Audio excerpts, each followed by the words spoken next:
Welcome to Drive the Daf, clear, structured explanation of the daily daf in 20 minutes. You can even follow in the car. Shabbos Daf Dalid begins in the middle of a discussion about the Isser D'Oraisa, the Malacha of Mechamer, driving the donkey. The Gemara wants to know what type of Isser that is. Does it carry skila? Does it carry carbon chatas? Does it carry malchus? Or does it have none of those? The Gemara is going to bring three opinions on the subject. Then the Gemara is going to go back to our previous Mishnah and question the halacha, which we'd seen that if you brought the donkey into your yard on Shabbos, you're allowed to untie the saddlebags and have them slip off on their own. The Gemara is going to want to know, do you have to do that? What if the things that are on it will break? The Gemara will have a couple of stories about people who did it in certain ways, and then we'll get into the halacha of using animals and try to bring a proof to that subject from this topic here. So first of all, let's begin. We are discussing the malacha of mechamer. Mechamer means driving the donkey. Now everybody agrees that that's an Isser D'Oraisa. The question is, what type of Isser D'Oraisa is it? And we have three opinions here. Rami Bar Chama, according to the first version, says that it's a regular Isser D'Oraisa, it's a regular malacha. If you do it on purpose, you get skila. If you do it by shegeg, you have to bring a carbon chatas. Now Rav Zvid's version of Rami Bar Chama is that you only get skila, but there's no chatas. And then Rav Yochanan holds that there's nothing. No skila, no chatas, no malchus. It's an Isser D'Oraisa without any of those things. And the Gemara runs through how they each understand three sources relevant to this. The three sources are as follows. First of all, there is the pasuk that says that Loisasa called Malacha Ata Uvehem Techla. You shouldn't do any work, you and your animal. So according to Rami Bar Chama, that proves that you and your animal are the same. Work which you do and work which your animal do is the same, and therefore just like you have skila and chatas, work that your animal does, driving the donkey also has skila and chatas. Now Rav Zvid ignores this. Rav Yechon says no, it's the opposite. It's a proof the other way. It's a proof that you are separate from your animal. Because why is this taking the word ata? Why doesn't it just say leisasa kol malacha uvem techa? Don't do any work or your animal. So it's to separate you from your animal. You have skila and chatas, but your animal does not have skila and chatas. Okay, the next source is what do you do with the fact that the Torah, in its description of carbon chatas, links everything to avodah zarah. So Rava asks us as a kasha on Rami Bar Chama. Linking everything to avodah zarah means you can only be violating this. You can only be chayav to bring a carbon chatas if, just like avodah zarah, you did something physically with your hands or your body, as opposed to driving the donkey, where all you do is call to it verbally. So Rava asks us as a kasha on Rami Bar Chama and says you should not be liable to a carbon chatas if you just drove the donkey. And Rabbi Yochanan also brings it as a raya that you're not liable to a carbon chatas. Rav Zvid doesn't refer to it. Rav Zvid also holds that you don't have to bring a carbon chatas, so it would fit with him very well. And the third source is a Mishnah, which says that somebody who's hamachalas Shabbos b'davar shechayav and al shegigas chatas v'al zdaynei skila, and then it continues. So it says that somebody who violates Shabbos with a malacha which carries skila and chatas. So that seems to indicate that there are some things which carry skila and chatas, but some things that don't. So again, Rava asks us as a kasha on Rami Bar Chama, you see that some things don't carry skila and chatas, and that probably is the isser of driving the donkey where you don't do anything with your body. The Gemara answers that. The Gemara says no, it's referring to tchumen according to Rabbi Akiva and lighting a fire according to Rabbi Yaisi. However, Rabbi Yochanan also brings this as a raya. There is no skila and chatas. Rav Zvid, interestingly, brings this as a raya that there is skila but no chatas. The Gemara first asks on Rav Zvid, how could there be skila and no chatas? You see this Mishnah says something which has skila has chatas, and Rav Zvid says no. So if you look carefully, it doesn't say that. It says something which has skila and has chatas.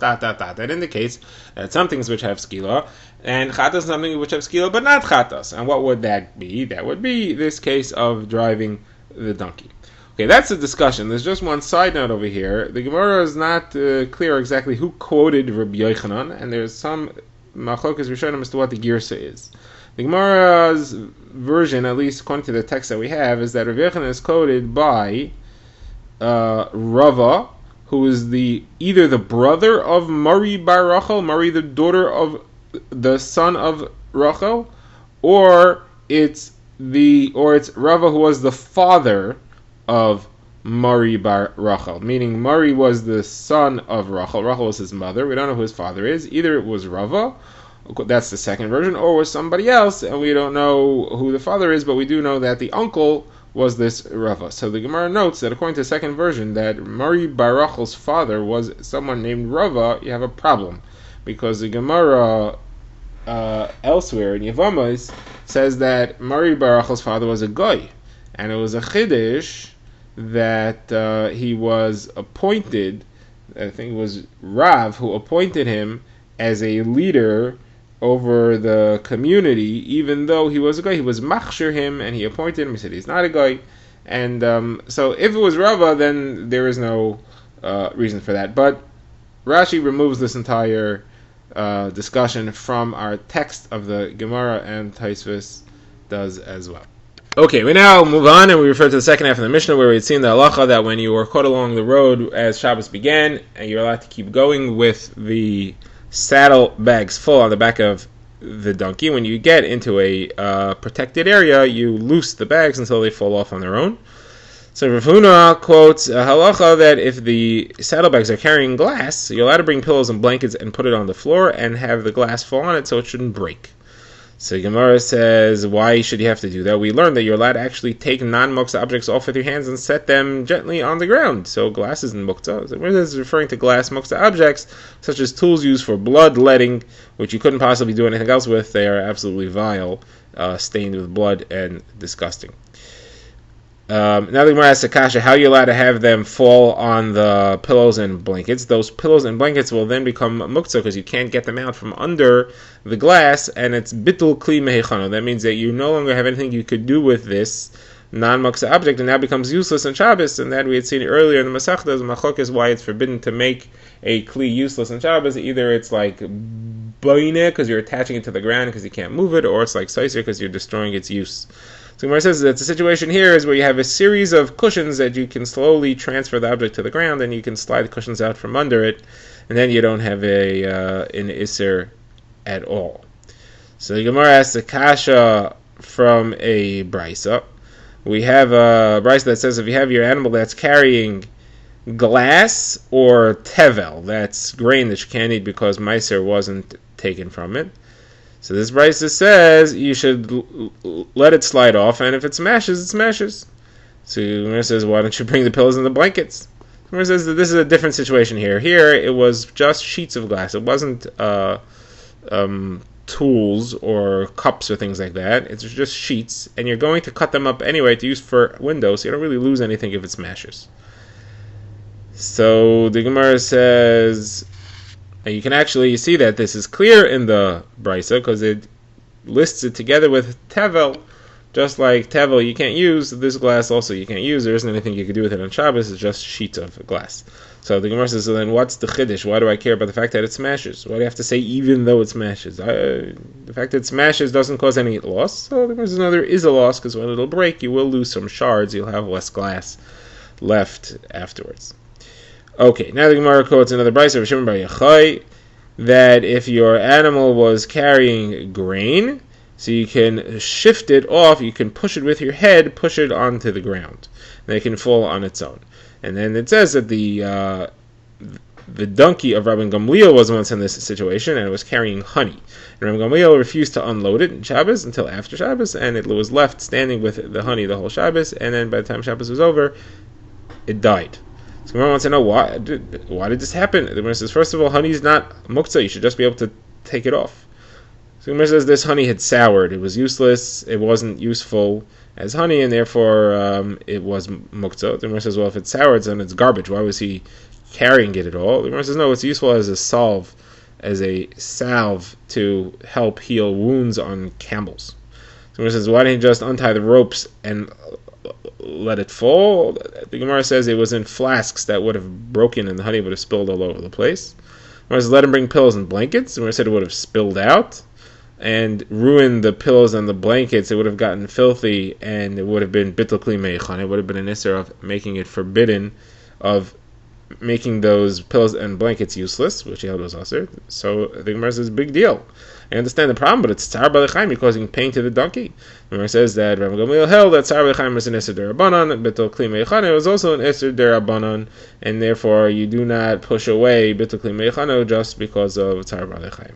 The Gemara now gets into the halacha of using animals, which is the same as the halacha of using growing things like trees.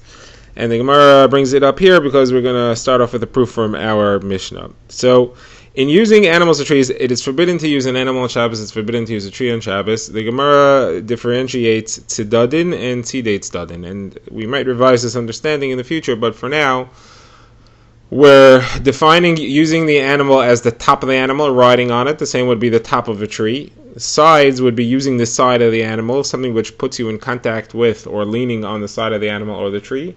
And tzidei tzedadin is using something which is attached to the animal or tree, such as hanging a basket on a hook which is already sticking out of the side of the tree, or placing something in a saddle that's already hanging on the side of the animal.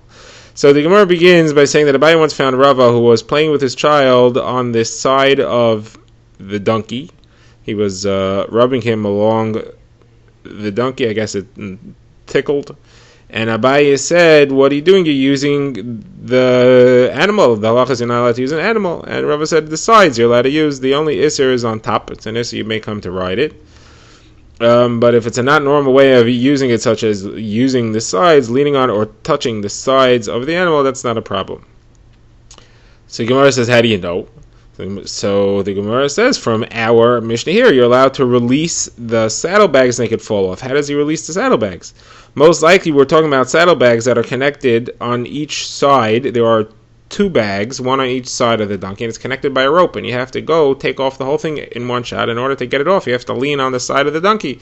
So obviously you're allowed to lean on the side of the donkey even though you're using him. The Gemara says that's not necessarily what these were. It could be that they were separate saddlebags which have a rope stretching from each of them that ends in a ring, and the two rings were looped around either a nail that sticks out of the saddle, and you could just easily pluck out the nail, or even a stick that connects the rings to each other by sliding through the two of them, and you could just pull out the stick and they fall, and therefore you don't have to lean on the side of the animal in order to get that done.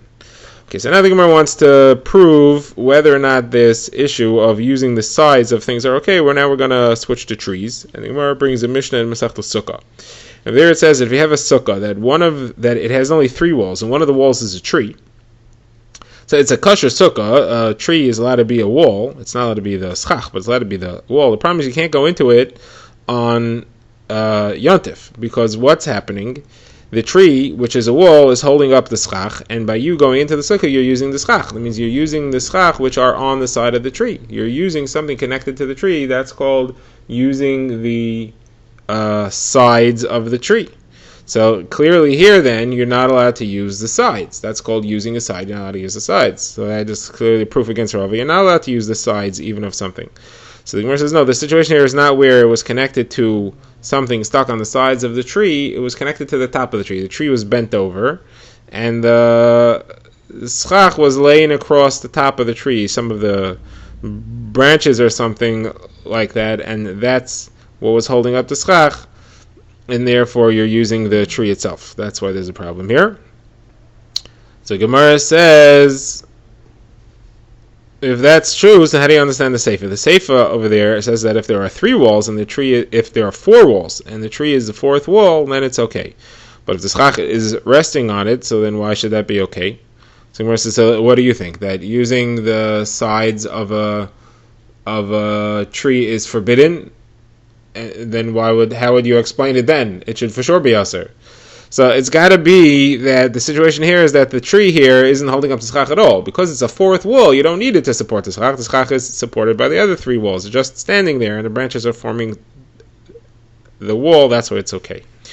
Okay, now the Gemara wants to say that it's actually a machlokes tanaim whether or not you're allowed to use the sides of a tree, because we have a similar bais on the subject. It's machlokes Rav Shimon ben Elazar and Rav Meir, whether or not you're allowed to go into a sukkah on Yantif that uses a tree as one of its walls.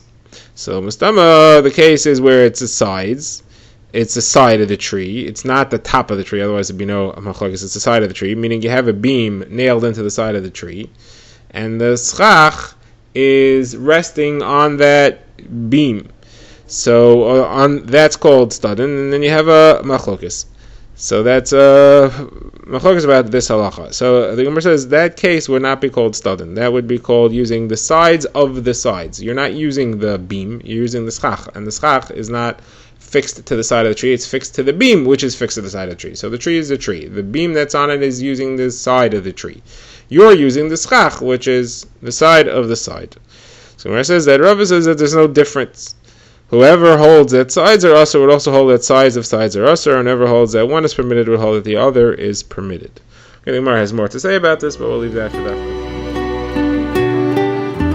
Drive the Daf is a project of the Grand Woodlands Shul and is presented by Rabbi Yitzchak Landa. Find us on YouTube or subscribe to daily emails by emailing drivethedaf@gmail.com.